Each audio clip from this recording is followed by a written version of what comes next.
Welcome everybody, Major League Baseball getting ready for the first pitch. It's right around the corner. I'm talking once again with Mark Lathrop. He has a very interesting system called Sabermetrics, and it's to determine the team win totals over and under, and we're going to talk about the AL East. This is a loaded division, and there's a lot of dynamics to it. Mark, first and foremost, thanks for being back with us and explaining your system to us. In the AL East, automatically I go to Toronto and I go to the New York Yankees. If you will, kind of break it down team by team for us as far as team win totals and who you might like to cash that ticket. Right.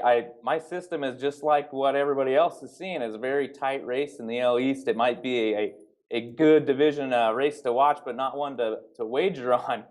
We do have some leans, though, and you spoke of Toronto, and this lean is on the under just slightly.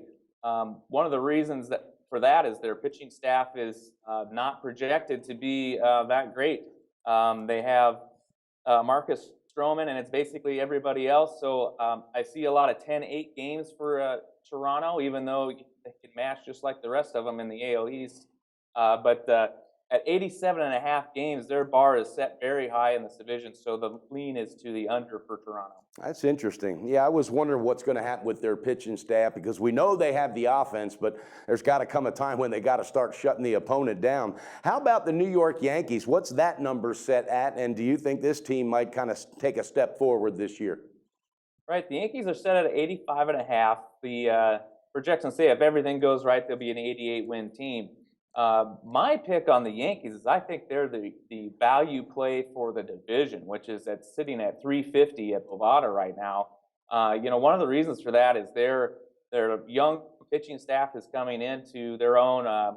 Luis Severino, I pick him up on your fantasy team, and Joe Girardi really is willing to use platoons now with his aging superstars like Alex Rodriguez and Mark Teixeira, which really gets the most out of what they have left.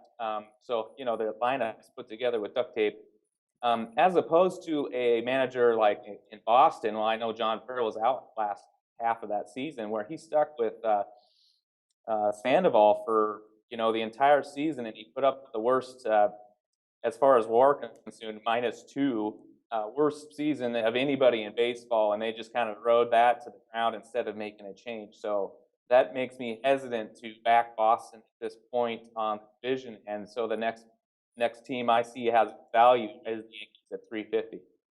Now, how about with Tampa? They're going through a manager change, a lot of changes there. Does this team respond, and will they have some fight in them early on, and do you see them possibly, eclipsing their team total? I like Tampa at 81.5. They are it's a small lean towards the over, but when you dig deeper into their pitching staff, all 5 of their starters are projected to have ERAs under 4. And one reason for that is they are strong defensively, and so a lot of their WAR value on offense is actually the defensive value of players. They have the best center fielder in the league, Kevin Kiermaier. So I do like Tampa. At 81.5. Say, hey, we're going to go 500 all year and then sweep a series at the A's, and you're there. So I like Tampa with you. I like that breakdown. And last but not least in that division, the Baltimore Orioles. They leave me scratching my head each and every year. What's your take on Baltimore, and does this team have any chance in capturing the division outright? I do not like Baltimore in this division. I just think that their pitching staff is not set up right. They're going to tax a bullpen, and Manny Machado and Chris Davis are the anchors of that lineup. But after that, you do have some question marks. Well, I'll throw Adam Jones in there too. But the lean is not heavy enough to make a over/under call, even at 79.5.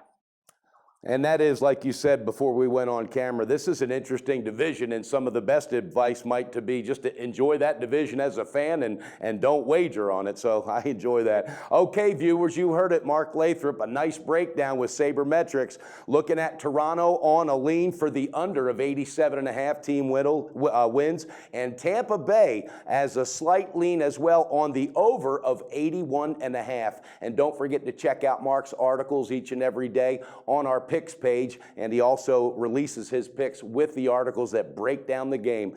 Mark, thanks so much for your insight and your breakdown. We look forward to getting back to you again real soon.